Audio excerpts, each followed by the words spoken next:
कांग्रेस अध्यक्ष सोनिया गांधी को गडकरी की ओर से लिखी चिट्ठी पर कांग्रेस का क्या कहना है? और कांग्रेस का बल्कि यह भी कहना है कि बीजेपी इस रवैये के साथ सरकार नहीं चला सकती। कांग्रेस नेता सलमान खुर्शीद ने बीजेपी पर किस तरीके से पलटवार किया, आइए देखते हैं। भूमि अधिग्रहण के मुद्दे पर सोनिया गांधी के खत के जवाब में नितिन गडकरी ने वापस से खत लिखा है। बात करते हैं सलमान खुर्शीद कांग्रेस के वरिष्ठ प्रवक्ता से। आखिर जो सवाल किए हैं गडकरी का पहला सवाल यह कि बहस से भाग रही हैं सोनिया गांधी, क्यों नहीं खुले में आकर जनता के सामने बहस हो जाए और जो सही चीज़ें हैं वो सामने आ जाए। देखिए, गडकरी जी को बहस की प्रतिभाषा समझ में आती है कि नहीं आती है? क्या बहस सिर्फ आमने सामने तू मैं करके होती है? अगर पत्रावली है तो वो क्या बहस नहीं है? बड़ी बड़ी बहस होती है बुद्धिजीवियों के बीच में, पुस्तक लिख के, एक पुस्तक और दूसरी पुस्तक, उसमें बहस होती है। बहस तो हो रही है। आप मुझसे ये पूछ रहे हैं, मैं ये मानता हूँ कि बहस छिड़ चुकी है, चल रही है बहस। लोग पूछ रहे हैं भारतीय जनता पार्टी से कि आखिर इसकी क्या आवश्यकता थी कि आपको ऑर्डिनेंस लाना पड़ा? क्या कुछ ऐसा जाने वाला था इस देश में कि सब कुछ ठप हो जाता अगर ये ऑर्डिनेंस नहीं आता और इस पर बहस होने के बाद, चर्चा होने के बाद फिर आप एक नया कानून बनाते, तो क्या पूरा देश रुक गया होता? लेकिन उनका कहना है कि जो कांग्रेस की सरकार रही उसने जो भी प्रोग्राम बनाए वो वोट की खातिर बनाए, डेवलपमेंट की खातिर नहीं, विकास की खातिर नहीं। अच्छा, वो लोकतंत्र में है कि लोकतंत्र से बाहर है?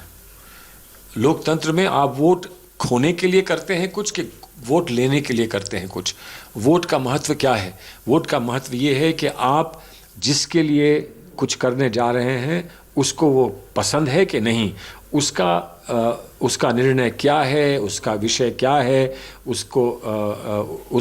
उसकी इच्छा क्या है, इसी पर तो वोट निर्भर होता है। रीमा इस वक्त हमारे साथ है। रीमा, संसद की तू मैं अब चिट्ठियों के तरीके से तू मैं चल रही है और यहां पर कोशिश की जा रही है कौन किस पर भारी पड़े।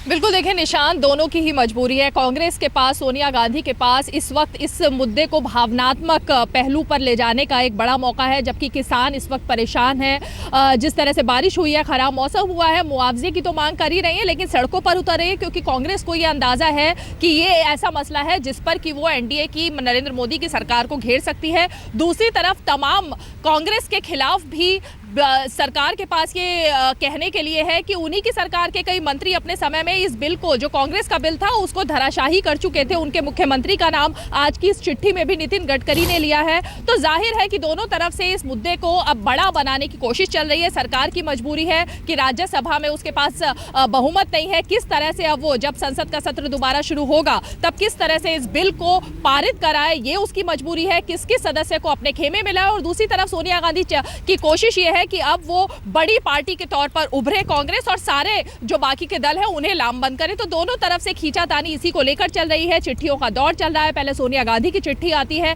और अब उसके जवाब में नितिन गडकरी की चिट्ठी। जाहिर है जिस तरह की शब्दावली का नितिन गडकरी ने प्रयोग किया है, आरोप का जिस तरह से कांग्रेस पर लगाया है, ये मुद्दा यही थमने वाला नहीं है और आने वाले दिनों में ये और ज्यादा बड़ा रूप लेगा। बहुत बहुत शुक्रिया जानकारी के लिए आपका।